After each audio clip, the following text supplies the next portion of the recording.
Buenas noches. La estabilidad de los gobiernos, da igual regional, nacional, es muy importante, pero debe alcanzarse gracias al respaldo de los ciudadanos y no a la ingeniería o mercadeo entre partidos. A corto plazo puede parecer lo mismo, pero esto último pronto lleva a la desafección y a la polarización.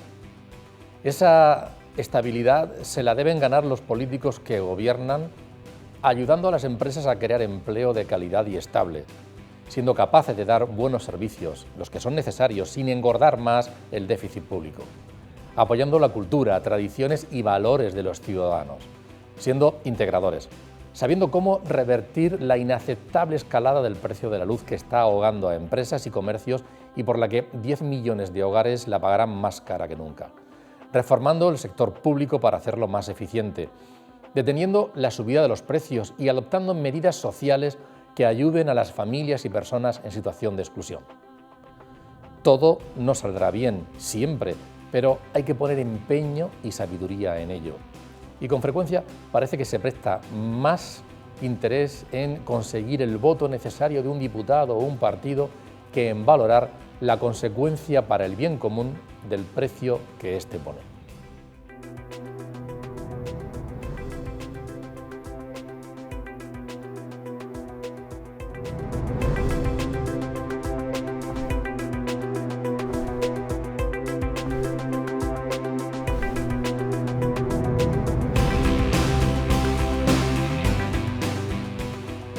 Buenas noches y bienvenidos al debate en Popular Televisión. A lo largo de, estamos ya casi tocando el final de año, acercándonos a la Navidad y analizamos los temas de máxima actualidad. Ahora, por ejemplo, encima de la mesa pues están, en los medios de comunicación se hacen eco ampliamente de ellos, los presupuestos generales del Estado, tanto lo que es el contenido como las estrategias y las negociaciones que los partidos políticos siguen al respecto, o los de la comunidad autónoma de la región de Murcia. Han dicho que son los más sociales, cuánto dinero hay para temas de educación, sanidad, asuntos sociales, pero también se habla mucho de inversiones y de impuestos. Y la semana pasada se tocó aquí en este programa ese asunto. Oye, ¿en inversiones cómo estamos de infraestructura? ¿Y en impuestos cómo estamos? Bueno, pues cogimos el guante y vamos a abordar ese tema en este programa, especialmente ese tema. Y para hablar de infraestructuras en la región de Murcia, pues hemos recurrido para que nos eche una mano a Pedro de los Santos, que es vicedecano del grado de Ingeniería Civil y director del máster de Ingeniería de Caminos de esta Universidad de la Católica de Murcia. Pedro, bienvenido, buenas noches. Buenas noches, Antonio. Tienes que echar una mano para deshacer este entuerto de las infraestructuras. Vamos a ver, vamos a intentarlo. Algunas parecen que llevan mucho tiempo atascadas, no sé si será una impresión o una realidad. Demasiado tiempo, es una triste realidad. Bien, pues analizaremos esto, como también se dijo, oye, ¿y qué pasa con los impuestos? Pues Pepe Ruiz, que es el decano del Colegio de Graduados Sociales. Algo sí, muy poquito, pero algo sí. Seguro que tienes más de un cliente que te pregunta cómo arreglamos esto, ¿no? ¿Cómo arreglamos esto? No, ¿cómo arreglamos realmente que la cuenta de resultado engorde, ¿no? Eso es. Échanos una mano, nos das algún consejo esta noche. Caso, claro, es el fin de una empresa. Algún consejo esta noche también a quienes nos estén viendo.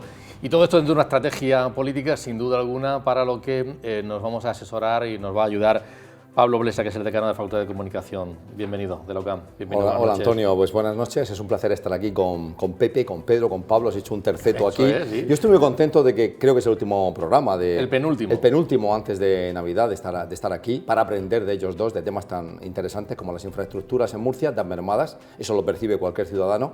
Y obviamente el debate sobre la reforma fiscal que apunta el Gobierno, que va a intentar aprobar en 2022.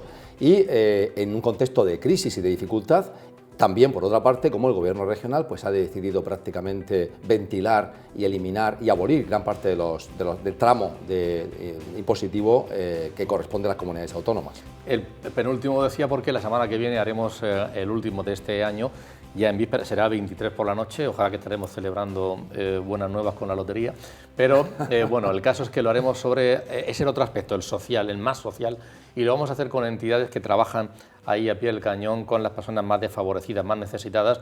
Será un programa muy especial que yo les invito a que lo sigan la semana que viene, pero vamos a centrarnos ahora en esa percepción, Pedro, los tres. Yo no sé si la percepción que tenemos de que en infraestructuras, básicamente hablamos de puertos, de mar, de carreteras, del aeropuerto y de ferrocarril, que vamos lentos respecto de la media de España. Si eso es una realidad, si nos quejamos por quejarnos, otra vez nos quejamos poco. No, nos quejamos porque no tenemos más remedio que quejarnos, porque hay razón. es muy triste que realmente vayamos siempre a la zaga del país, y por tanto yo creo que mucho descontento con esos borradores que tenemos ahora mismo, tanto de los presupuestos generales del Estado como de los presupuestos regionales en relación a las infraestructuras. O sea, no podemos estar todavía con un arco noroeste al cual se van a dotar de 25 millones de euros, con lo cual pues se va a adelantar muy poco, cuando en principio en el 2024 ya debería de estar concluido, o bien ese arco norte que se licitó el proyecto en el 2009 y que después de aprobarse el proyecto para el curso próximo solamente hay 2 millones de euros. Yo quiero poner un ejemplo a todos los espectadores para que se den cuenta. Soy un poco matemático, pero voy a tratar de ser, digamos, conciso. El arco noroeste, primordial para la región de Murcia, porque es el eje que atraviesa o atraviesa, digamos, con el nudo de Espinardo, los dos ejes, el este-oeste y el norte-sur, de Cartagena a Madrid, tiene una media de 120.000 vehículos diarios.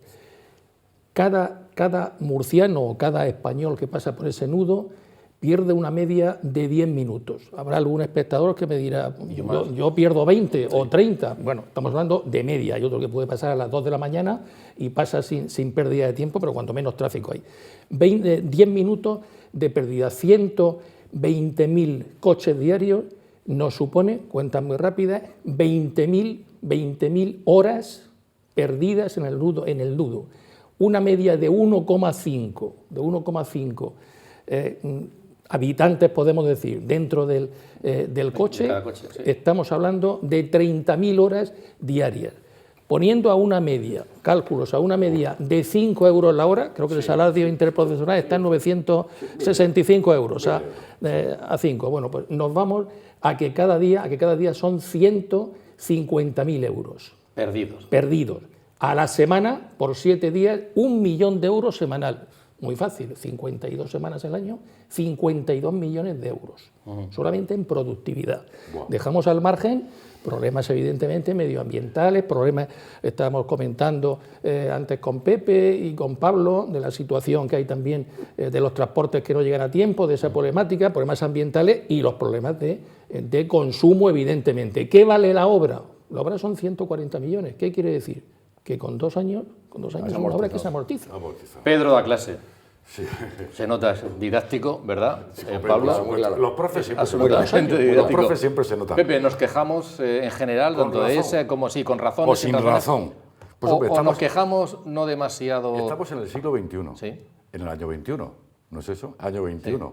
Sí. Y recordaba yo con Pedro la vieja carretera de Alicante, ¿no?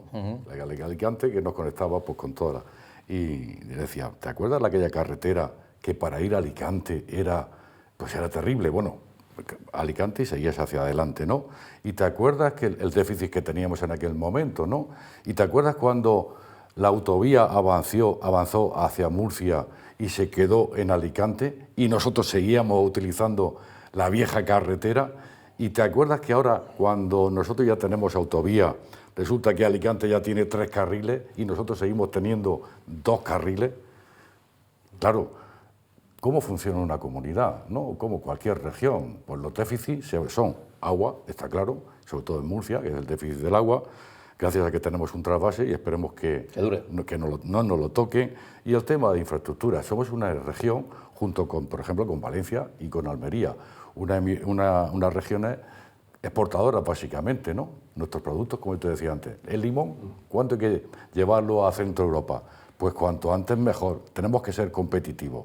Y eso solamente se puede hacer a través de infraestructura. Claro, se une también el ave dichoso, ¿no? El ave dichoso que estamos, quiero recordarlo desde pequeñito, ¿no? Que ya se hablaba del ave, no existía, pero bueno, lo pongo como paradigma de que cómo van las cosas aquí en esta región y el caso que nos hacen en este caso pues del gobierno central. Pues mira, perdona Pepe, yo leía que, no sé si pasado mañana, se inaugura el AVE Madrid-Orense, 2 horas y cuarto, con Galicia. Y dices Madrid-Orense. Pero si todas las comunidades están sin conectadas. inaugurar y de 3 horas. Pero si los únicos que no estamos conectados somos nosotros. Bueno, tenemos ahí al lado también Almería, que efectivamente tiene un déficit los importante. problemas con Andalucía, los nuestros son importantes. Y los Pablo. problemas con Andalucía para los datos tal... matemáticos que ha dado Pedro. Terrible. El otro día, viene a colación, apareció y se publicó las ciudades donde hay mayores embotellamientos del mundo. Y la número 1 a nivel mundial es Londres, donde cada londinense pierde al año en el tráfico 148 horas. Luego estaba Los Ángeles con 140 horas. Imagínate lo que es eso. Afortunadamente en Murcia, aunque empezamos a ver, y ha habido últimamente un repunte, y yo no utilizo mucho la circunvalación de Murcia, pero he ido a Cartagena en las últimas semanas y he notado y me han confirmado varias personas más entendidas que yo, que sí la utilizan a menudo, que debido a la cancelación de los trenes de cercanías que conectaban Lorca, etcétera, con Murcia, y que generalmente eran usados por universitarios y otros ciudadanos, pues se ha aglomerado y se ha multiplicado el tráfico y la contaminación y la polución en el entorno de la ciudad de Murcia. Entonces es evidente y es palpable que Murcia, lo que es la región de Murcia, extendiendo fuera de la ciudad de Murcia, es la gran olvidada, porque no solo es que es patente y al final llega a ser un poquito paradójico, y me llama poderosamente la atención y me preocupa, que las personas expertas en este campo, como Pedro, veo en ellos una resignación. Fijaos lo que acaba de decir Pedro, una infraestructura que cuesta apenas 140 millones y que es amortizable en 2 años, pero lo ve con resignación, pero ve que eso no se va a solucionar. Y uno se pregunta por qué esa resignación y por qué Murcia tiene este retraso. Y voy a 2 cosas. Somos una región turística, con potencial turístico. No tenemos AVE. El otro día me hizo sonreír de manera sarcástica, sardónica, que un profesor norteamericano, español-norteamericano, que va a venir a dar clase en la UCAM la semana próxima, me dice, bueno, ya estoy en España y para ir a Murcia iré en el AVE. Digo, te debes haber equivocado, porque, perdona, no hay AVE hasta Murcia. Podrás ir hasta Albacete, podrás ir hasta Alicante, pero no hasta Murcia. Llama poderosamente la atención que todavía hoy, y después de los problemas sociales que ha habido, no tengamos AVE. Nuestro aeropuerto ha llegado tan tarde que apenas tiene valor, porque cuando llega una infraestructura es muy relevante. No solo que llegue, es que tiene que llegar de manera que genere un incremento en la productividad y una diferenciación, si no, no tiene validez. Somos un territorio con una bella e importante fachada al mar, y el puerto del Gorguel no existe, y es otro gran dolor y es otro gran nombre utilizado de manera permanente como una añoranza que no se va a producir, y así. Y no se va a construir. Y no se va a construir, ese es el problema. Dice, ¿por qué no se va a construir? Recordábamos antes que, lo hablaba cuando estuve en Bruselas hace unos cuantos días, hablando con un chico, que era el que conducía el microbús, tangerino. De Tánger. Es decir, yo soy tangerino, hablaba español porque había estado muchos años aquí, sí, en España también. Dice, nosotros estamos construyendo un macropuerto, dice, usted no se lo puede ni figurar. Dice, porque el problema que tenemos ahora mismo es que los contenedores llegan a Algeciras y de Algeciras se van a Marruecos, en este caso, bueno, hacia África, ¿no?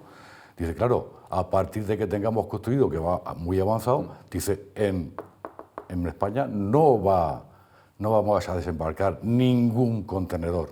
Con lo cual, fijaros el problema social y económico que se va a presentar en aquella zona. Hemos leído que ya el puerto de Tánger ha superado al de Algeciras, ya lo hemos leído, ya lo ha superado, sí, antes incluso de haber hecho la infraestructura. Pues cuando esa infraestructura va a ser tremendo. Pedro, apuntaba Pablo, y quiero insistir en ese tema. No solamente hay que hacer las infraestructuras, sino además hay que hacerlo en el momento oportuno, porque al final estamos hablando de competitividad, incluso con el entorno también, aunque sean comunidades autónomas, pero la competitividad es importante. Lo ha dicho muy bien Pablo, ha puesto el ejemplo del aeropuerto. El aeropuerto hubo un momento primordial en el que hubiera funcionado, pero se esperó a que hubiera una ampliación previa del aeropuerto de Alicante, y cuando se vino a desarrollar en una zona quizá no la más hábil, pues lo que sé es que ha sido un completo desastre. De hecho, el aeropuerto de San Javier llegó a los 2 millones de pasajeros año en el año 2007. Este año no va a llegar al medio millón. En el nuevo aeropuerto no se ha llegado al millón, se ha llegado evidentemente tarde. Directamente desde el primer día se empezaron a perder vuelos con British Airways, con Jetline, con varias compañías aéreas, con el mismo Ryanair. No había vuelos ya a Eindhoven, a Frankfurt, a Newcastle, muchos vuelos, y ahora pues estamos con unos vuelos de Volotea, meramente digamos, de tipo vacacional y todavía sin una concreción de ir a Madrid o Barcelona, algo primordial, como una capital no puede tener con su capital de Estado, con Madrid y con Barcelona, vuelos. Hemos llegado tarde, lo ha dicho yo, lo que espero es que no lleguemos al tema de Ciudad Real o directamente Castellón, o el tema de Ciudad Real, donde pues ya se ríen porque hace poco se rodó en la pista una película de Torrente, efectivamente de Almodóvar, y donde están ensayando allí coches. Y lo del tema del Gorguel, lo ha comentado Pepe, pero el tema del Gorguel fue una magnífica idea de un buen compañero y amigo, Adrián Ángel Viudes, que quizás le conocéis muchos de vosotros, en el año 2009, o sea, esto lleva ya 12 años, era, y lo ha dicho claramente Pablo, somos la fachada del Mediterráneo en el punto medio de una transacción África-Europa. De hecho, hay que pensar que en esos 3.600 kilómetros que van desde Algeciras hasta Estocolmo se mueve 250 millones de europeos, el 55% de la población europea, que tiene casi el 70% del PIB. Es la gran autopista, digamos, europea. Un puerto diseñado para 3,5 millones de contenedores de TEUR y con unas posibilidades, de luego, económicas bárbaras. Además, con una gran importancia, independientemente de que el presupuesto se ha hablado de que era muy alto, del orden de los 600-700 millones de euros, la iniciativa privada estaba perfectamente dispuesta a financiar del orden de un 70 o un 80% del puerto. ¿Qué ha pasado con el puerto? El capachuelo. ¿Pero qué ha pasado? ¿Pero qué está pasando con el Gorguel? Ni tanto el gobierno anterior del señor Rajoy ni el ahora del señor Sánchez, pues se decide en un Consejo de Gobierno a declararlo como una obra de interés nacional. Y luego ya la UE pondrá las medidas medioambientales que estime oportunas, y habrá sus compensaciones que tendrá obviamente que haber, pero no se puede dejar escapar, o no nos puede decir ahora el señor López Miras, bueno, se está estudiando la dársena de escombreras, ahora una ampliación logística, pero de una forma u otra, eso ya el Gorguel lo dejaría inhábil totalmente, independientemente esa actuación en escombreras va a tener los mismos problemas medioambientales que tiene el Gorguel. Decía Pedro lo del gobierno anterior, el siguiente. La verdad es que este déficit no es cuestión, es algo de décadas, no es de ahora. Décadas en las que, tanto en la región de Murcia ha habido un gobierno hace tiempo y otro, y en el del Estado ha habido cambios. Y a mí me produce cierta desazón que al final, cuando se habla de infraestructuras, ahí hay un cruce, sigue habiendo un cruce de acusaciones, que si yo he puesto, que si no has colocado, un cruce de acusaciones entre los dos grandes partidos que debería desaparecer y remar en defensa firme de esos intereses, ¿no, Pepe? Es muy bonito lo que acabas de decir, ¿no? Bueno. Que tú y yo nos pongamos de acuerdo, estoy hablando políticamente, seguro que lo hacemos, ¿no? Si fuésemos los dos de los distintos partidos, que eso lo dejamos aparte. Es muy difícil, muy difícil. La política, sobre todo, como es un tema de votos, no es otra cosa, es un tema de votos. Y además hablamos de infraestructuras que son plurianuales, que es más complicado. Pero claro, es que resulta que yo no puedo inaugurar esa obra. Y como yo no puedo inaugurar esa obra, pues va a venir este señor que y se va a poner él la medallita, etcétera, etcétera, etcétera. Hemos perdido la gran oportunidad del siglo para Murcia, ¿no? Sabemos que todos los contenedores entran por el canal de Suez y luego finalmente ¿dónde van? Al puerto de Rotterdam, y ahí se distribuye a toda Europa, cuando nosotros con esa infraestructura aquí podríamos suministrar también a toda Europa con ventajas respecto a Ámsterdam, que seguiría siendo un gran puerto y recibiendo también contenedores. Yo, por las noticias que tengo, y tú que entiendes muchísimo más que yo, es que no hay voluntad política de hacer ese puerto, ¿no? No, ninguna, hay voluntad política. Y ojalá yo me equivoque, pero yo creo que ninguno de los que estamos en esta mesa vamos a verlo. Y es una pena, vuelvo a incidir, es que serían los 4 puertos más importantes, los 3 que has comentado, vamos, Amberes, Rotterdam, y luego, pues evidentemente, el voluntad política ahora mismo, eso se ha aparcado, sí se dice, ¿no? Se dice porque hay que decirlo. De hecho, en los presupuestos hay 1.090.000 euros para estudios del Gorguel, a nivel de presupuesto. Eso es lo que tenemos. Eso en cuanto a puertos. Si hablamos de carreteras, antes Pablo se lo apuntaba, vamos a ver algunas imágenes, por ejemplo, de ese nudo, de ese cruce de la A7, quienes por motivos de trabajo tenemos que pasar todas las mañanas por ahí, da igual las 8 de la mañana, 7:30, 8 de la mañana, pues la verdad es que es un auténtico atasco, porque en efecto es el cruce de Cartagena-Murcia hacia Madrid, Alicante a Almería, la circunvalación de lo que es Espinardo, nudo de Espinardo, y es un verdadero complicación en cuanto a tránsito de vehículos. Eso ha sido esta misma mañana. Y son vehículos pesados, muchos de ellos, por cierto, Pedro, los que van por y es una complicación enorme, unos retrasos permanentes, económicos, como has dicho, pero también apuntaba de medioambientales, por el exceso de consumo de carburante que es innecesario, y eso, insisto, que esta mañana es una imagen, pero que se da todos los días. Eso ahí, pero luego también hay otro lugar.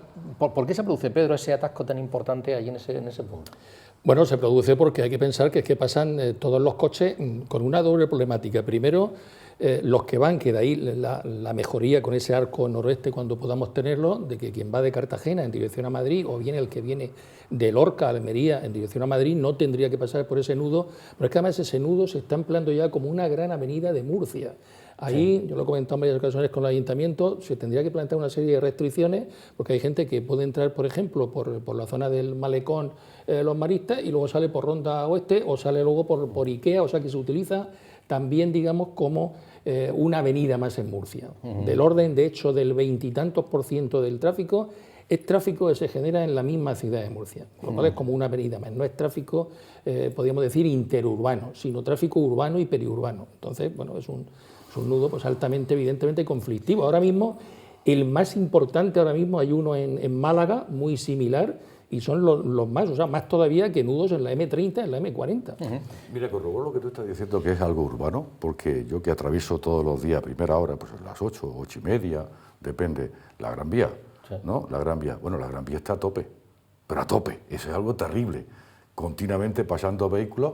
Y la Gran Vía no es tan larga, ¿no? Tiene muy poco recorrido. Bueno, eso parece, en ese momento parece la autovía, ¿eh? Parece ese nudo de Espinardo. Y yo personalmente he tardado 40 minutos de la alberca, de la salida de la alberca a la Ronda Norte en la hora punta, efectivamente. Yo he tardado 40 minutos de coche. Hay otros puntos de carreteras en la región de Murcia, como por ejemplo la autovía del Reguerón. Vamos a ver una imagen. O también el tercer carril de la A7 que se demanda, o el punto que enlaza Yecla hacia Valencia por el interior, por Caudete. Pedro, de esas infraestructuras regionales, ¿cuáles crees tú que son las más necesarias y cómo andamos de puesta a punto? Bueno, sin duda concluir la autovía de Reguerón. Bueno, podemos decir que ya no somos esa autovía del Bancal que éramos también, pues un hazmerreír, y desde el mes de septiembre ya se ha inaugurado el tramo este de esa autovía, pero queda todavía la zona del enlace para terminar esa circunvalación este de Murcia con la MU30, con el Palmar, para lo cual este año, pues bueno, la administración, eso es administración central, pues tiene destinados 4 millones, totalmente también insuficiente, cuando el presupuesto está rondando los 60 millones de euros, ¿no? Luego, por tanto, nos podemos ir a unos añitos. Y luego también hay un eje fundamental, que eso depende del gobierno regional, pero con una subvención por parte del gobierno central, que es terminar el eje de Yecla-San Javier, un eje de este a oeste, fundamental en la región de Murcia, y la primera o el primer tramo de ese eje sería llegar hasta Santomera. O sea, ahora mismo tenemos de Ceneta, ese tramo Santomera-Ceneta, que ese tendría que hacerlo el gobierno regional y que tampoco tenemos noticia, lo mismo que no tenemos noticia a nivel de regional, pues de una variante importante, un desdoblamiento de Mazarrón al puerto, que es ahora mismo la carretera convencional con más tráfico dentro de la región, y no digamos en verano, para los veraneantes de Lorca y cercanías que van hacia Ototana, que van hacia Mazarrón, es algo que ya se está hablando también muchos años de ese desdoblamiento, y no hay nada tampoco al particular en los presupuestos, ¿no? Esa es la carretera que tú dices, y luego, que todos conocemos como la carretera del Bancal. Efectivamente. La carretera del Bancal, que termina en un Bancal, ¿no? Y respecto a esos terceros carriles, el tercer carril está claro que directamente desde Lorca a Alicante, por la cantidad de tráfico que hay, es necesario ese tercer carril. Alicante prácticamente ya lo tiene pues prácticamente solucionado. De hecho, hay una dotación importante en los presupuestos generales para el tramo que queda hacia Benferri, Orihuela-Benferri, y lo único que hay contemplado dentro de los presupuestos nacionales pues son unos 8 millones para empezar el tramo que va de Monteagudo a Fortuna. Entonces el tramo de Monteagudo a Fortuna se va a iniciar y lo que queda totalmente relegado, no sabemos para cuándo, es el tramo que enlazaría Alcantarilla con Álama, que también es de una importancia fundamental. Y no olvidemos otra infraestructura sobre la que los empresarios más importantes de España, reunidos hace menos de un mes, llamaron la atención al gobierno y pidieron que se invirtiese y se desarrollase, que era el eje mediterráneo, que obviamente es fundamental, esa vía férrea, que también, si hubiese un Gorguel, sería importantísimo para conectar pues toda la fachada mediterránea de España con África, es decir, Europa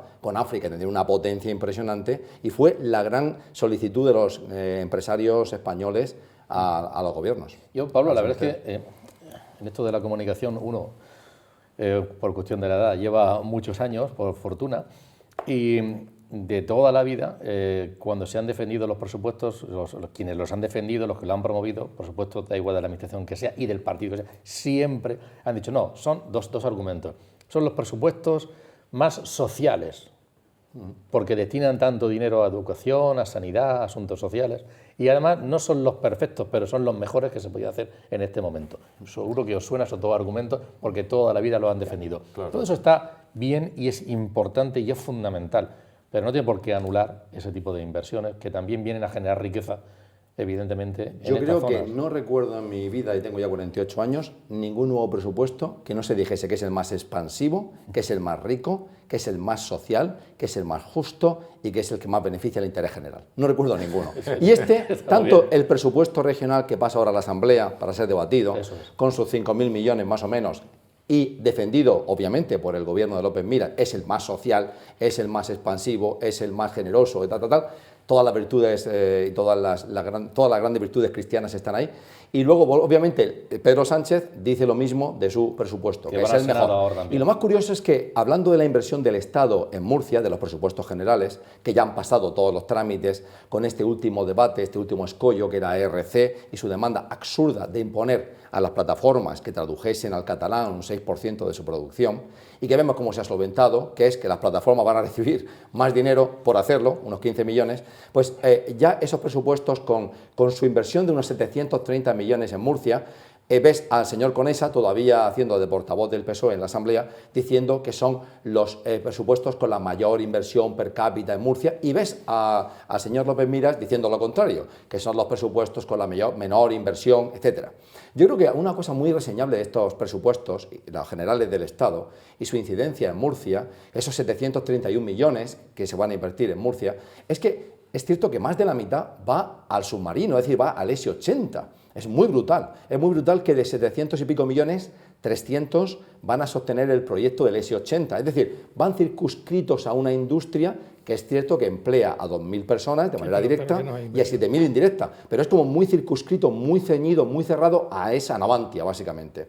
Y el resto, pues estaba hablando Pedro, otra de las derramas, son esos 70 y pico millones para carreteras, grosso modo, para infraestructuras, digamos, de carretera, y a partir de ahí se inicia una guerra de la comunicación, un enfrascamiento donde unos sacan a relucir, como ocurría en una tesis doctoral, lo que no hay. Por ejemplo, el gobierno de López Miras ha criticado que no estaba por MAN, ha criticado que las inversiones en estas infraestructuras críticas son menores y prácticamente ridículas, ha criticado que no hay más inversión incluso en el Mar Menor. Entonces hay un trabajo de encontrar la coma, de encontrar el agujero, de encontrar lo que no está, y por parte de los otros, obviamente, del que aprueba los presupuestos, un trabajo de hacer valer lo bien que se gasta el dinero. Pues eso, hay dos cuestiones, vamos a ver imágenes, precisamente del aeropuerto. Ahora doy la palabra a Pepe.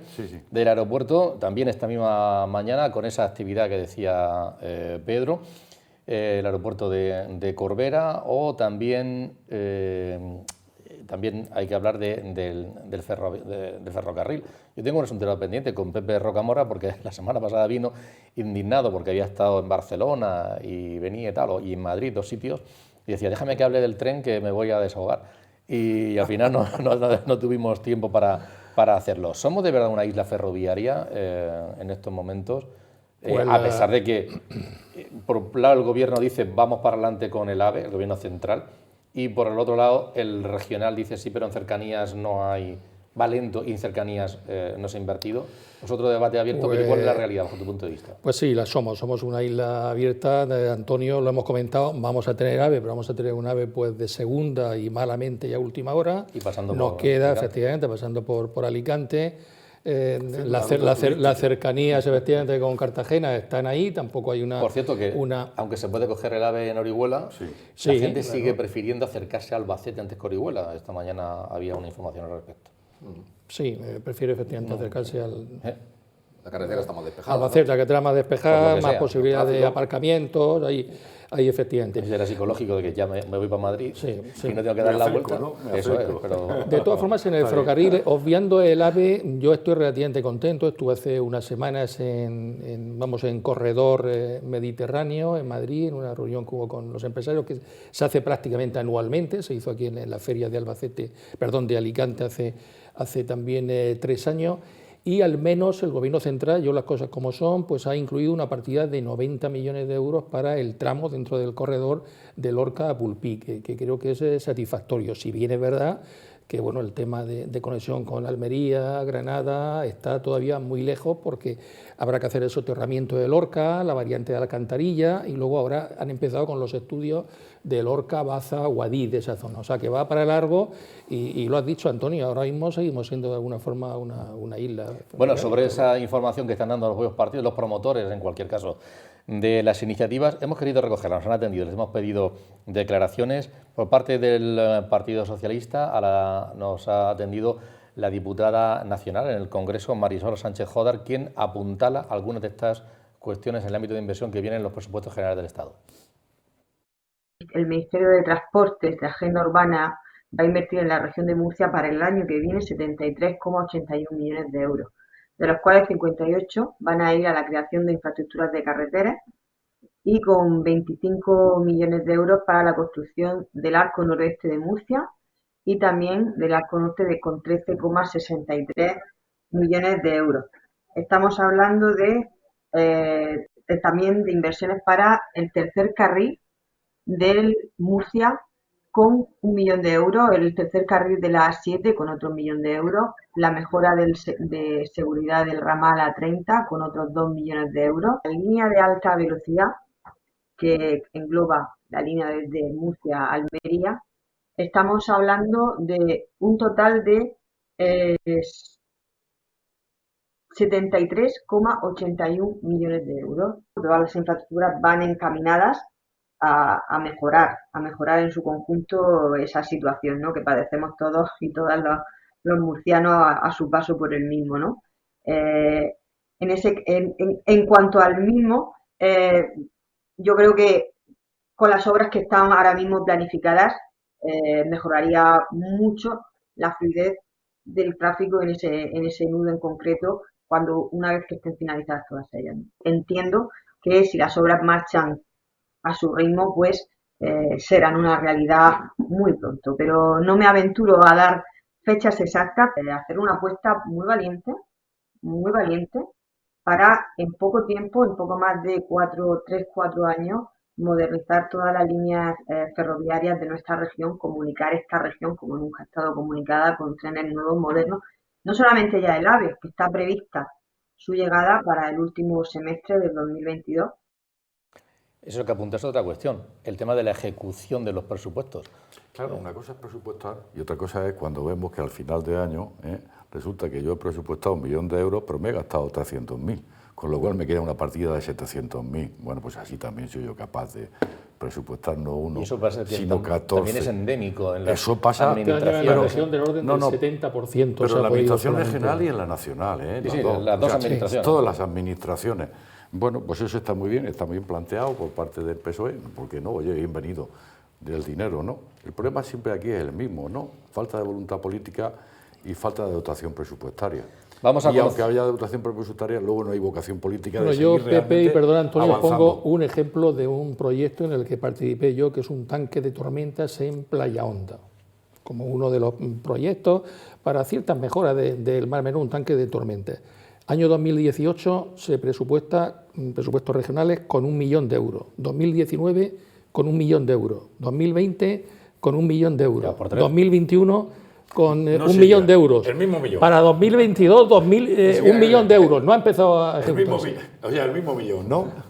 O sea, que el tanque de tormenta sigue sin hacer. Está en los presupuestos regionales. Está en los presupuestos. El millón. El millón. Bien, nos ha atendido por parte del Gobierno regional, vamos a hablar, le hemos pedido también opinión, nos ha atendido Miriam Guardiola, que es portavoz del Grupo Popular, y también Luis Alberto Marín, que es consejero de Economía, y enlazamos con él también con el asunto de los impuestos, de las modificaciones a las que hacía alusión Pablo Blesa. Vamos a escucharles.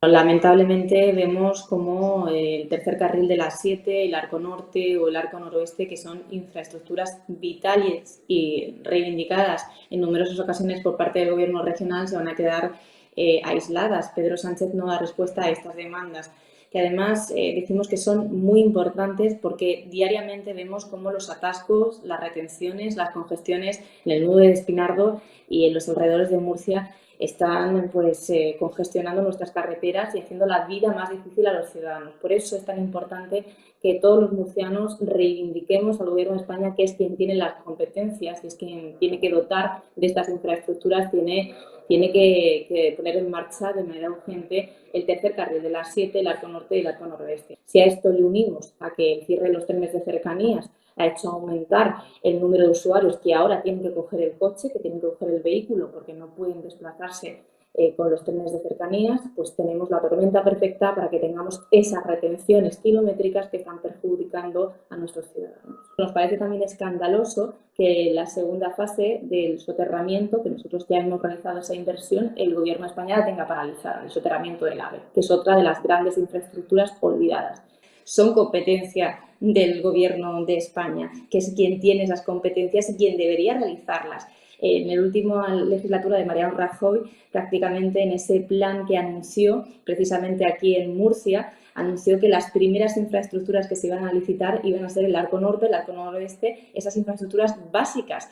Y cuando llegó Pedro Sánchez con esa moción de censura, dejó paralizado y estancado todas esas infraestructuras que son vitales. Ayer mismo la ministra Montero, la ministra de Hacienda, anunciaba que han encargado un estudio técnico, eminentemente técnico, obviamente a personas cualificadas para la realización del mismo, y que espera disponer de ese estudio de la revisión de la fiscalidad para el mes de febrero-marzo, anunció la ministra. De una parte, se eliminan las bonificaciones fiscales al juego, que creemos que era una demanda de la sociedad y es algo en lo que el Gobierno de la región de Murcia estaba trabajando durante un largo periodo de tiempo. Y por otro lado, se articulan nuevas deducciones en IRPF que afectan a las 13 que ya había, se incorporan 2 más, que en este caso afectan a madres trabajadoras con hijos a su cargo, que recibirán 300 euros por el primer, una deducción de 300 euros por el primer hijo, 350 por el segundo y 400 por el tercero y sucesivo. Y además tendrán también bonificaciones las madres trabajadoras con dependientes a su cargo. Es decir, es una ayuda para facilitar la conciliación laboral. Al mismo tiempo hemos implementado ayudas para alquiler a jóvenes menores de 35 años que tendrán hasta un 10% del importe del alquiler, hasta 300 euros. Y la medida que decía usted de sucesiones y donaciones, hemos dado un paso más, una comunidad autónoma pionera, como está siendo Murcia de la mano del presidente López Miras en la moderación fiscal, y hemos eliminado el pago de donaciones en grado 3. Grado 3 es el que tiene que ver con tíos y sobrinos. Antes de entrar en impuestos, decía Pedro mientras que estábamos oyendo, eso es lo de las competencias, lo de los rifirrafes y lo de la demanda y lo de las reivindicaciones. Sí, realmente la pena, a mí lo que me da pena, Antonio, es que realmente tengan razón los políticos cuando hablan lo mal de la administración, en su caso, de la que se están refiriendo, ¿no? Los regionales, porque efectivamente, porque no hemos tratado el tema del Mar Menor, pero el Mar Menor es algo, llega Teresa Rivera diciendo que, bueno, 300 y pico millones, yo no los he visto en los presupuestos generales por ningún sitio, y luego el señor López Miras nos plantea también 83 millones, y de esos 83 millones se pone un poco a leer la letrica pequeña y aparecen dentro de esos 83 millones actuaciones de conservación y mantenimiento en carreteras cercanas al Mar Menor, pero no es algo del Mar Menor, porque nos aparece un presupuesto del plan de forestal, de incendios, en una zona también de la Unión y cercanas por allí, que tampoco tiene nada que ver con el Mar Menor, pero lo que no se plantea, independientemente de millones arriba y abajo, es la solución que tiene el Mar Menor, que es una solución pues, realmente muy fácil y que está totalmente sabida por todos los científicos y todos los técnicos. Aquí se ha estado criminalizando mucho a los agricultores.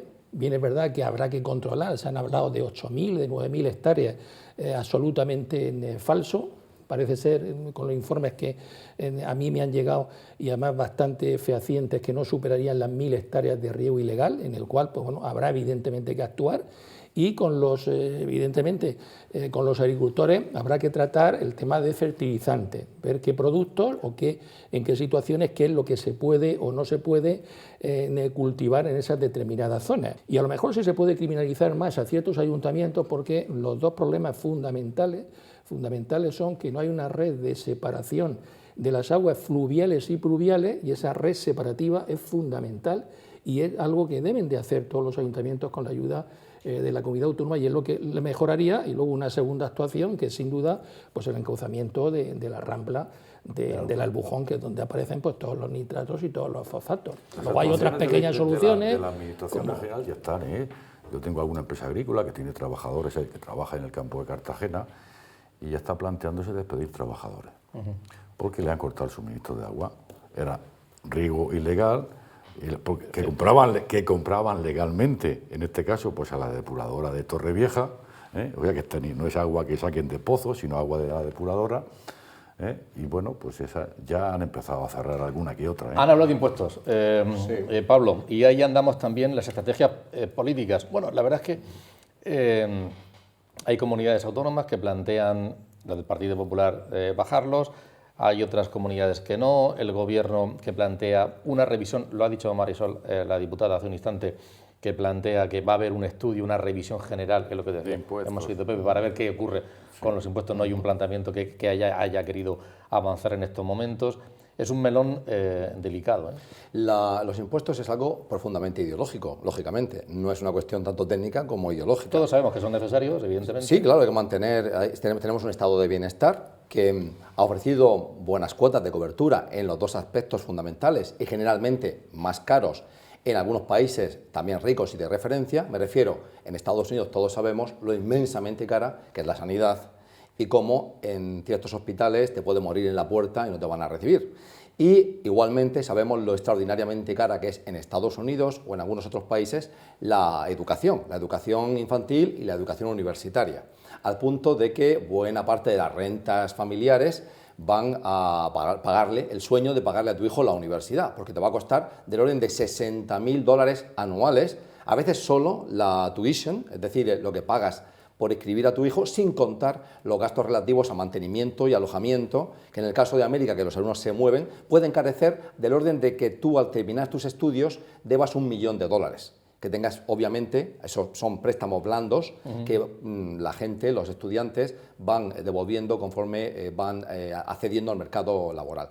Pero tenemos, por tanto, en nuestro estado de bienestar cubiertas esas bienes comunes, y me parece muy bien, pero actualmente hay una enorme disparidad en cómo las administraciones que rige el PP y la administración central que rige el PSOE y Podemos funcionan.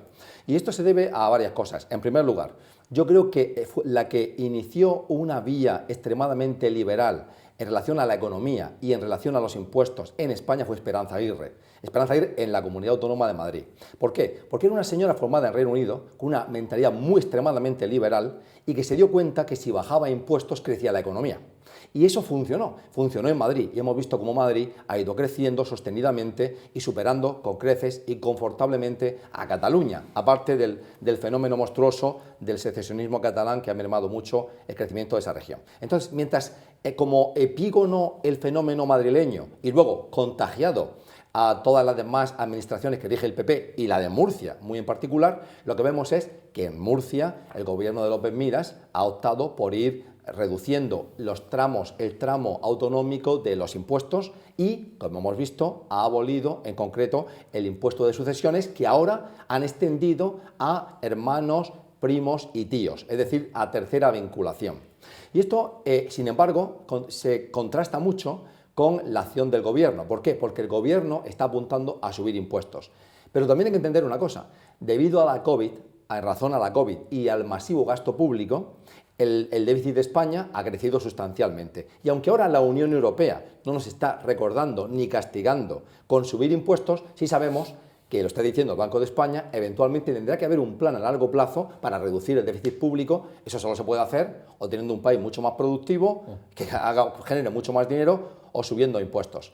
Dicen, ahora mismo, el Gobierno regional se pavonea, en el buen sentido del término, de que este año los murcianos nos vamos a ahorrar 360 millones en impuestos. Y yo soy de los que cree que el dinero, donde mejor está para ser invertido, en algo creativo, en algo que genere productividad y mejora social, es en los bolsillos de las empresas, no subiéndole los impuestos a las empresas, y en el bolsillo de los ciudadanos, que sabemos muy bien cómo tenemos que gastarlo.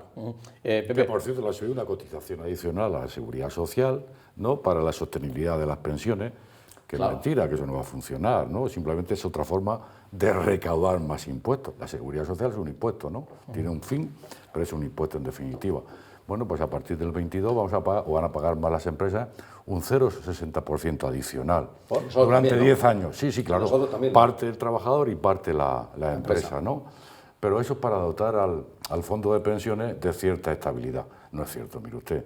Los estudios que se han hecho es que en esos 10 años se pueden recaudar 5.000 millones de euros.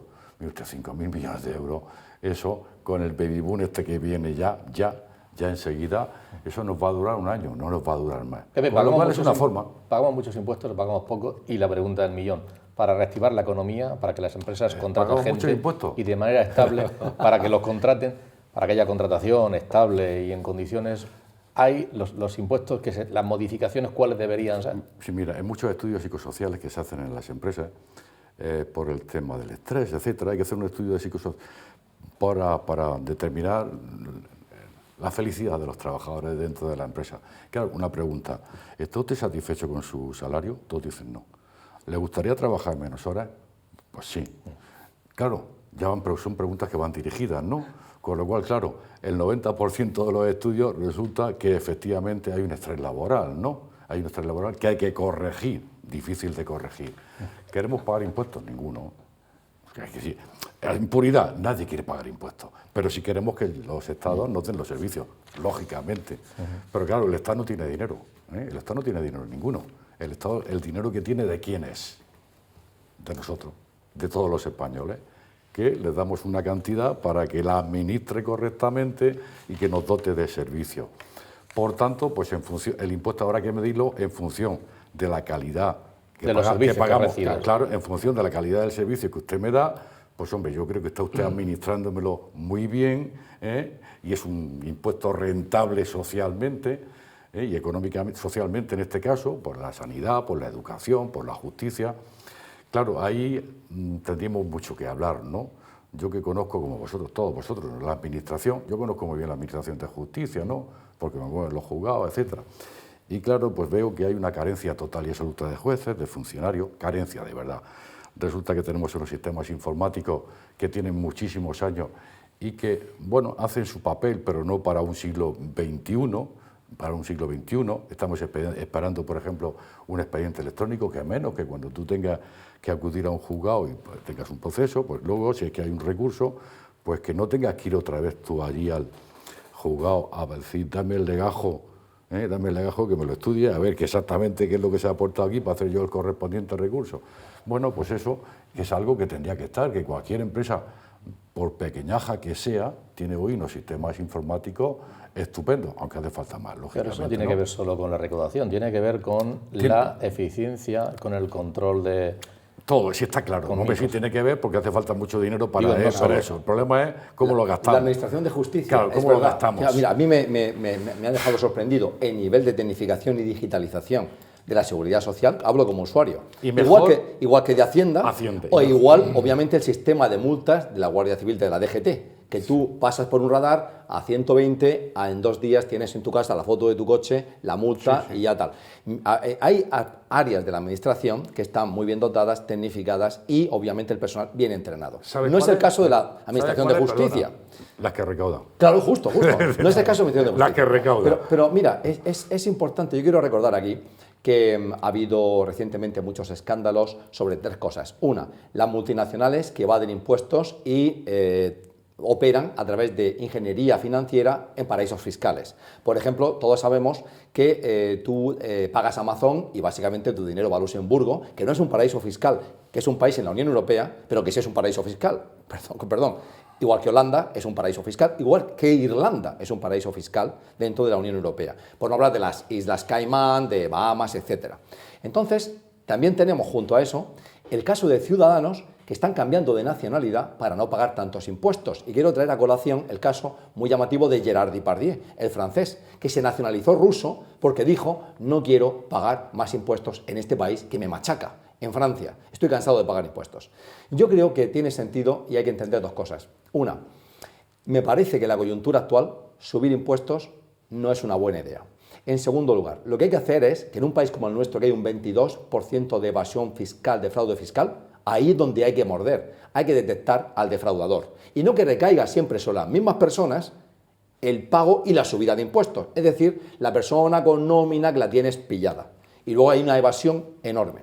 Y luego, por supuesto, me parece muy importante que el gasto público, el sistema público consume recursos sin parar, el Estado, como decís, no produce nada y solo consume recursos, que se audite bien para que el sistema público, las administraciones públicas, gasten bien. Y España, en una comparación que ha hecho una organización americana que se llama la Tax Foundation, que mide la competitividad fiscal de los países, entre las 39 economías más desarrolladas del mundo, en esa competición como lugar de oportunidad con un sistema fiscal apropiado, estamos en el puesto 32 de 39.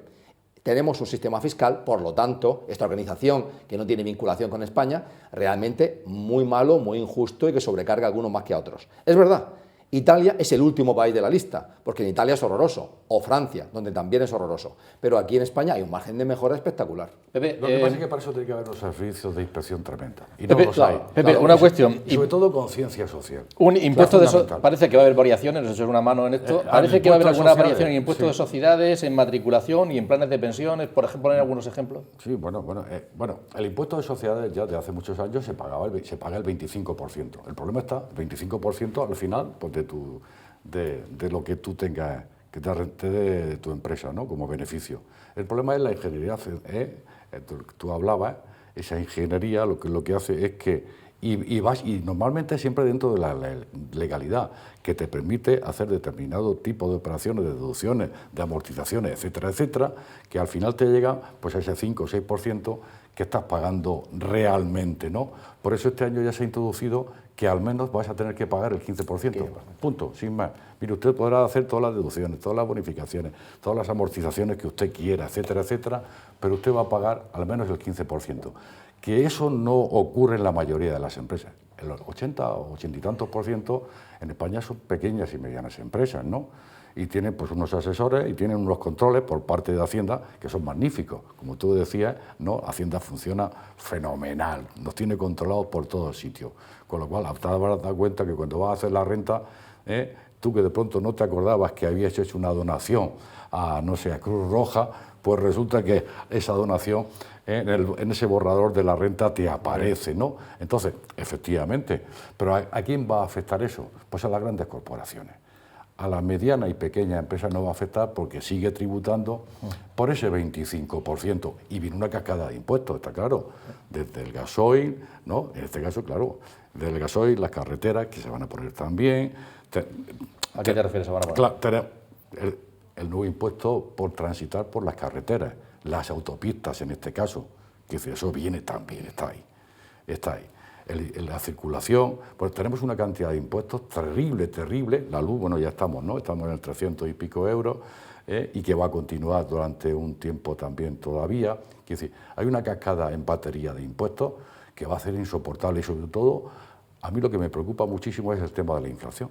La inflación este año estamos ya en el 5,5. en noviembre. En diciembre lo lógico es que, si vemos la histórica, ¿no?, pues en diciembre va a subir más todavía. Ya nos lo están anunciando. Te quería también preguntar una cuestión sobre la inflación, Pepe, porque he leído en algún sitio, me costaba un poquito entenderlo. Bueno, esto abro la ventana, me lo explicó por teléfono. Yo te pido que tema del te lo expliques IRPF, aquí. Sí, hay que, sí, porque me decían, si suben las pensiones y los salarios un 2,2, 2,5, si es que suben, eso es, si suben, como los precios, la inflación, los precios han subido en torno a un 5 y pico, 5 y medio, ya el poder adquisitivo es menor, pero si no se modifican las tablas del IRPF, todavía la gente va a tener que pagar incluso más. O sea, eso, líquido a percibir en impuestos más. va a ser menos. ¿Por qué? Las tablas del IRPF son de tramos. En función, pues hay unos márgenes. Por ejemplo, voy a poner un ejemplo. De 1.000 a 2.000 euros, usted paga el 7. De 2.000 a 4.000, en vez del 7, como es progresivo, es un impuesto, el 9. Y así sucesivamente. Claro, ¿qué pasa? Yo a lo mejor estoy en un límite. En de 1.000 a 2.000, pues resulta que me quitan un 7%. Y te suben el 2%. Pero claro, me suben un 2,5%. Y como estoy en el límite, entonces paso ya al tramo siguiente. Y en vez de tener que pagar un 7, voy a tener que pagar un 10. Aunque hayas perdido poder adquisitivo. Aunque haya podido perder adquisitivo. Con lo cual, luego yo, en el líquido que voy a percibir en mi recibo de salario, resulta que el año que viene voy a cobrar líquido menos. Si tengo la desgracia, que hay muchísimos convenios que están en esos límites, si tengo la desgracia de que ese 2,5 pues me suponga efectivamente pasar al tramo siguiente. Hay convenios, por ejemplo, ya uno no provincial, que es el convenio de oficina de despacho, va a subir lo que suba el IPC. En cualquier caso, tampoco o sea, el 5 o el 5,5. Tampoco era cuestión de modificar seguramente el convenio, sino modificar las tablas. El convenio no se puede modificar, que es un pacto, y eso no se puede modificar. Pero si las tablas de... Las tablas sí, espero que Hacienda lo haga, ¿no? Nosotros, dentro de una comisión que hay a nivel nacional, en la Agencia Tributaria de Asesores Fiscales y Tributarios, y también en el Consejo de Defensa del Contribuyente, hemos pedido eso. Oye, cuidado con estas tablas para este año que viene, porque si no, el poder adquisitivo de los españoles, y en este caso, de una mayoría, porque la revisión al IPC no la vamos a encontrar en todos los convenios, me refiero con el IPC del año anterior, van a perder poder adquisitivo. Por tanto, bueno, es un tema que están estudiando, que yo creo que se va a hacer, yo creo que se va a hacer, que lógicamente se va a adaptar, lógicamente, para que los tramos no nos afecten tanto. Vamos a ver qué pasa, se está en estudio. Pero es eso, o sea, pero hoy por hoy, si no se modifica la tabla, vamos a percibir menos salario este año que viene que este año. Porque además en el 2022 también entra en vigor pues el porcentaje de ese 0,60, que va con cargo un porcentaje al trabajador y otro al empresario, con lo cual te voy a deducir más también de seguridad social en el concepto de esa cuota solidaria para las pensiones de esas que vienen de futuro, del baby boom. Y a pesar de eso, Pedro, una cuestión más antes de terminar, las viviendas se están disparando o incrementando. La venta de vivienda, por ejemplo, en la región de Murcia, se está incrementando el precio y también el número de ventas. Yo no sé si eso a qué se debe. Los bancos están abriendo la mano para dar préstamos, no había suelo, no había stock de vivienda y están saliendo fuera, los costes debido a la energía, a los suministros, se están encareciendo. ¿A qué se debe?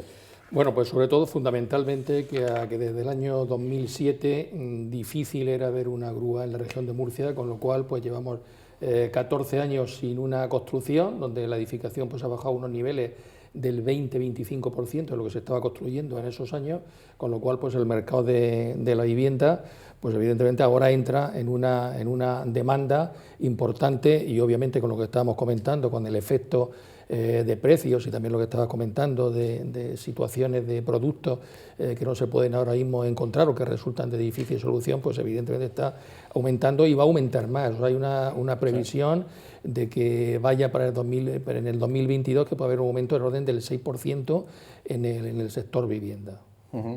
Claro. Comentábamos antes, sí. ¿Te acuerdas que comentábamos antes fuera de pantalla, ¿no?, que la última estadística del INE respecto al número de viviendas en España, vacías me refiero, ¿no?, sí, es del año 2011, y habían 3.200.000. Pues desde el año 2011 hasta hoy no se ha hecho, no hay inventario, no sabemos cuántas viviendas hay. hacen una estimación de que ha bajado un 20% el número de viviendas que están desocupadas.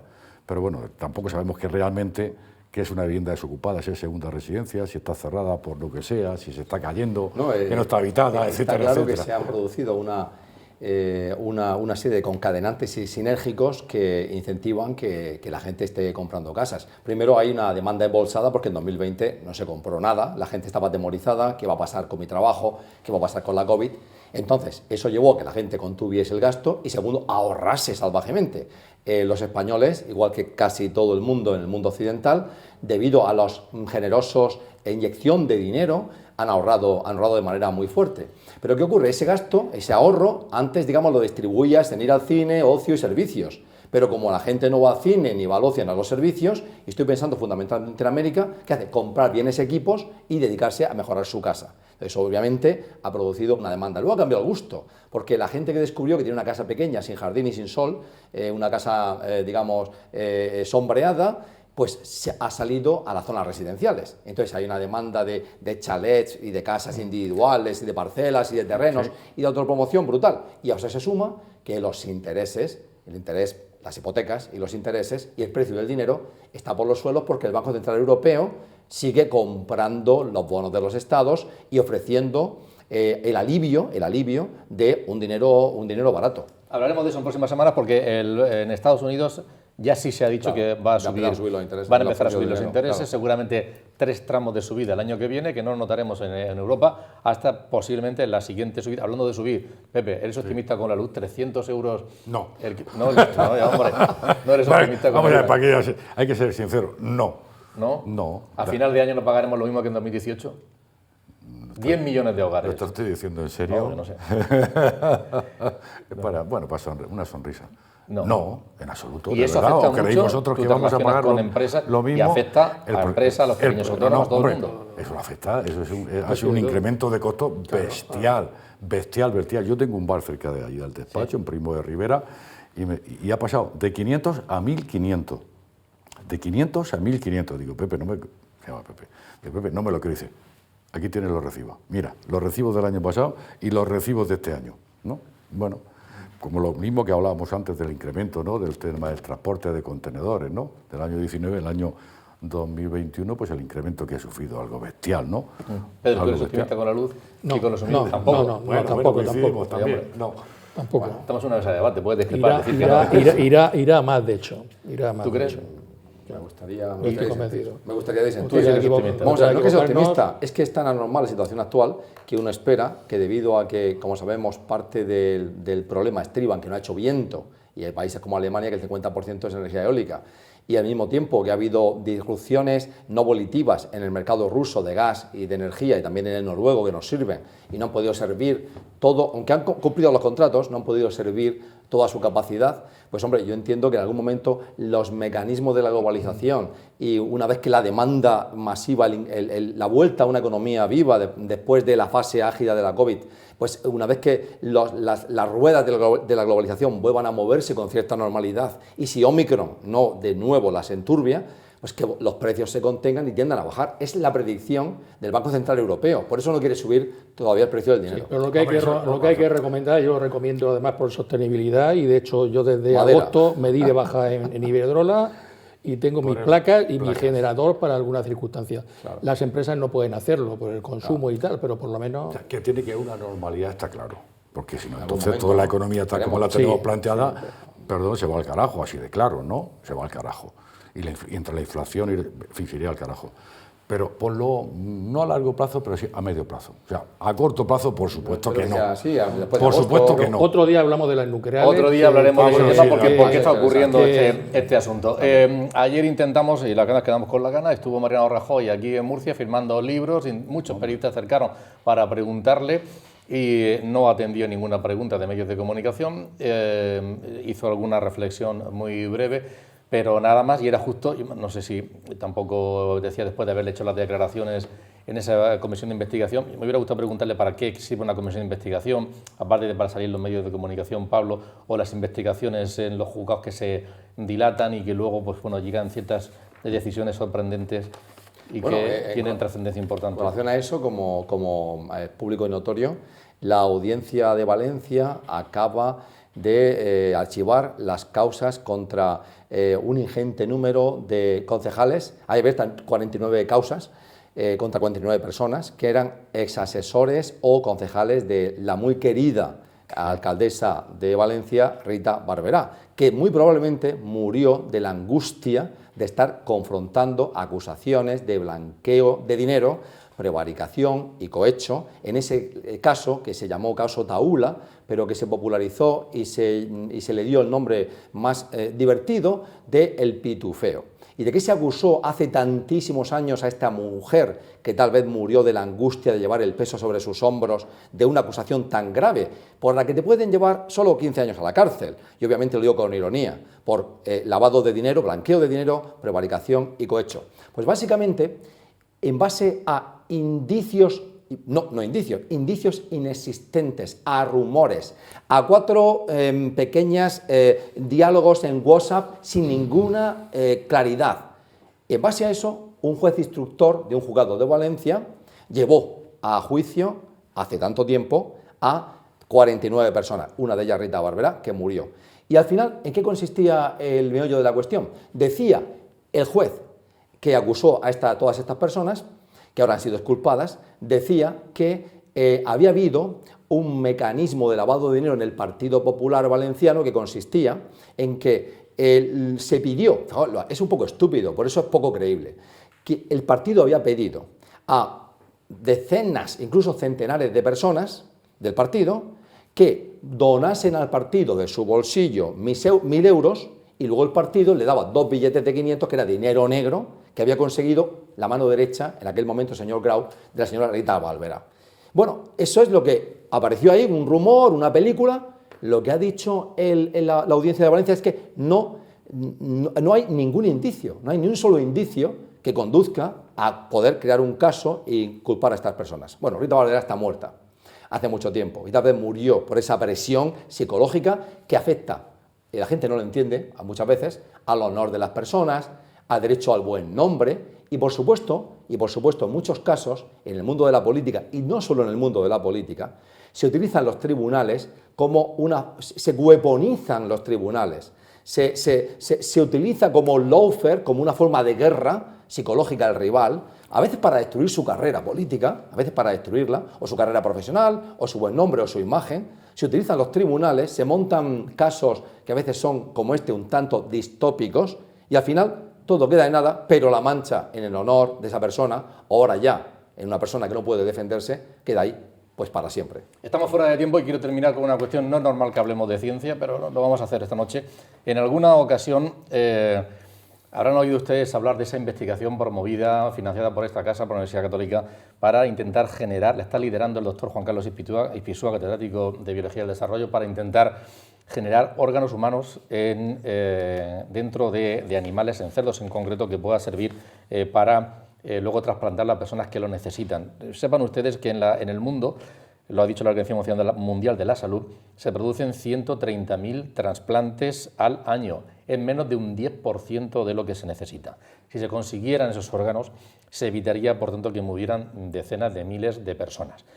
Bien, una imagen de esa investigación, la revista científica Nature, que es una de las 3 más prestigiosas que hay en el mundo, la ha elegido como imagen del año, la de Nature. Sobre esa investigación que ya con anterioridad la revista, el semanario estadounidense Time, había considerado esta investigación una de las 10 más importantes del mundo.